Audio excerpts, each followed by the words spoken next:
All right, setting the bar, story time. Kelly, these are examples of what not to do or situations we hope you don't find yourself in. Look, we've all heard the cliche excuse, my dog ate my homework, when you actually just forgot to do your homework, right? Yeah. Yeah, kind of a classic excuse for kids. But here's something that really did happen, and I'm making it a setting the bar story. If you can manage to make it through the day without having your dog eat $4,000 in cash. Oh, no. Making you go through her poo to retrieve it. No. You're doing okay. No. Oh, no. Clayton, Carrie, and Cecil. They're the players. Oh, boy. Clayton and Carrie are the parents. Cecil is the dog. Oh, Cecil. The golden doodle. Oh, gosh. So they went to the bank, took $4,000 out so they could pay some workers that were working on their house in cash, right? Okay. About 30 minutes after they brought it back to their house in an envelope, their dog ate it all. Come on now. Yep. All of it? Cecil is a 7-year-old golden doodle, and he usually doesn't chew stuff up, but apparently the big stack of 50s and 100s were just calling to him. What? Like, okay, so if he is chewing it up, I mean, this is paper currency, right? So I don't.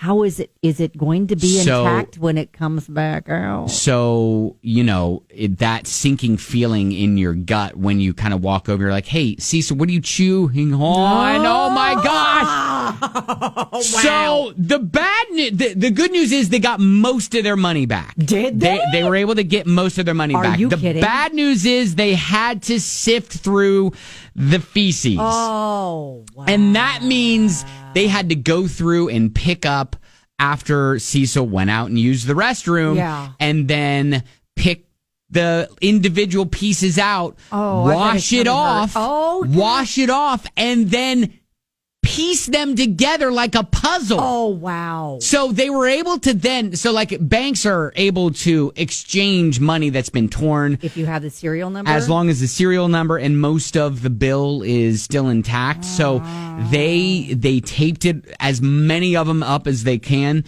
and they wound up getting about $3,500 back. So that's impressive. Yeah, they only lost about $450 or so on Cecil. Cecil's fine, by the way. Great news. They've forgiven him, apparently. Oh, good. And they said they are going to keep in mind that going forward, he has expensive taste.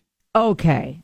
That is not something, though, that typically you need to worry about leaving out that the dog is going to eat. Well, apparently Halloween you do. Candy, yes. Yes, Halloween candy for sure. We've been in that situation several times. Even a beaded bracelet that my daughter made. Yeah.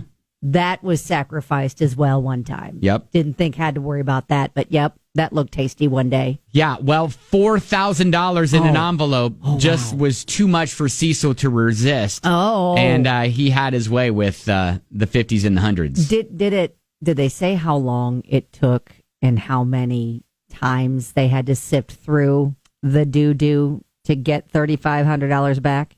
They did make a cute little Instagram video, which we could probably share that on our story at Ben and Kelly Show, so you can kind of see Cecil and you can see it all go down. But only 15 out of 10 on a good pupper scale. So I wouldn't say 15. I'd knock him down to about 12. But yes, 12 out of 10. Yeah, okay. Yeah. I mean, he was trying hard to work on the family finances, but just he can't math as well as Cecil, the rest don't of us. help again. Wow. So I want to hear about the time your dog ate something he shouldn't have. Yeah. I mean, we've all been there, right? We've all been there. Yeah. All right, 502-795-1997. Take your stories.